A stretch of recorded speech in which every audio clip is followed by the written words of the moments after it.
More than 150 Catholic priests and others associated with the Archdiocese of Baltimore sexually abused over 600 children, often escaping accountability. That's according to a long-awaited report from the Maryland Attorney General's office revealing the horrific scope of abuse spanning some 8 decades. The report accuses church leaders of decades of cover-ups and paints a damning portrait of the Archdiocese, which is the oldest Roman Catholic diocese in the country. Anthony Brown is the Attorney General of Maryland and joins us now. Thank you for being with us.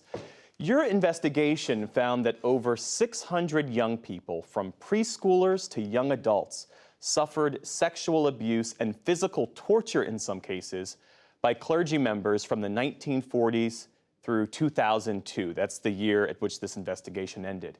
Clergy in some cases preyed on children who were recovering in hospitals.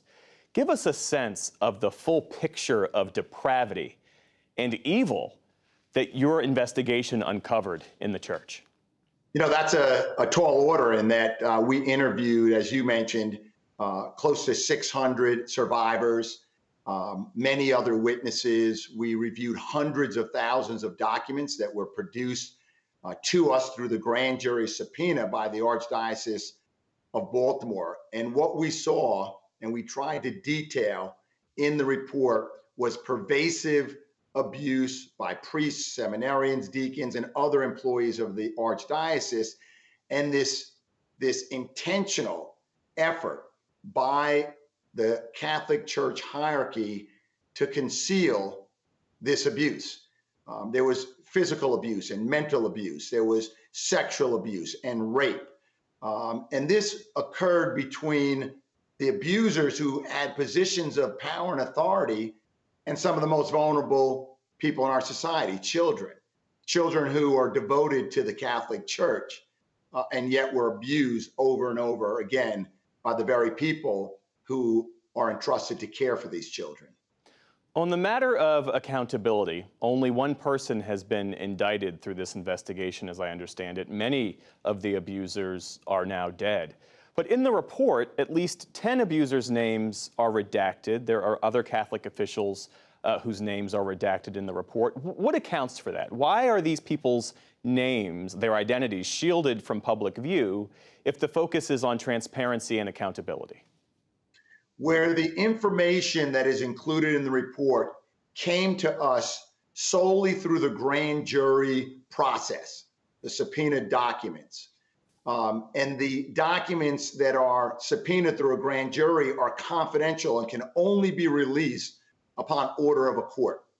So the Circuit Court for the City of Baltimore has instructed us to redact certain names, to give those individuals notice and an opportunity to review the materials, the context in which their name would be disclosed, and then they have an opportunity to file objections to the court. And I can assure you that our office will be filing an argument to disclose those names if the individuals resist that disclosure. But ultimately, it will be the decision of the Circuit Court of the City of Baltimore.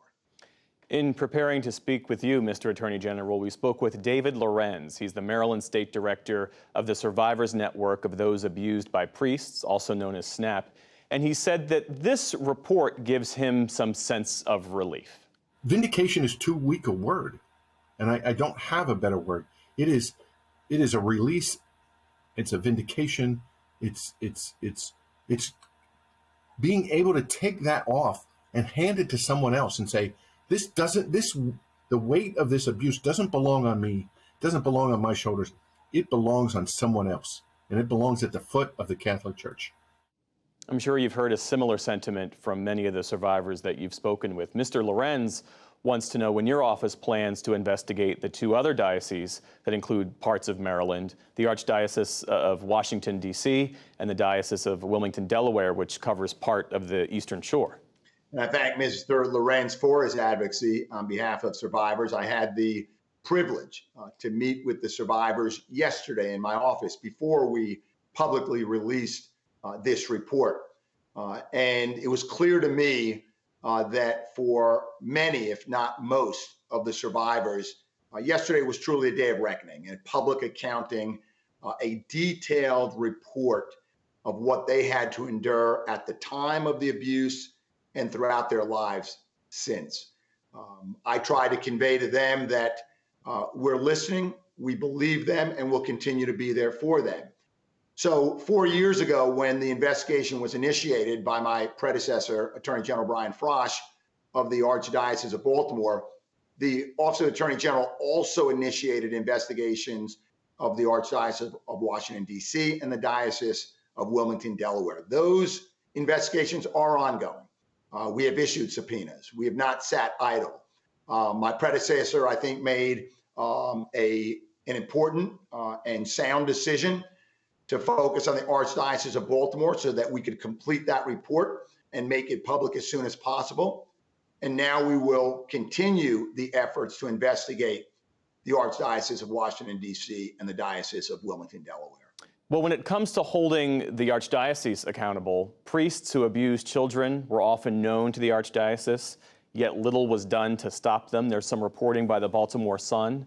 And they found that all told, in some cases, the church spent more money on services for abusive priests than they did for the actual victims, mental health services, and so on. What's a proper remedy for those who are looking for accountability from the Archdiocese of Baltimore? It is clear that the church valued the denials of the abusers over the claims, the complaints, the credibility of the abused. There's no doubt about that.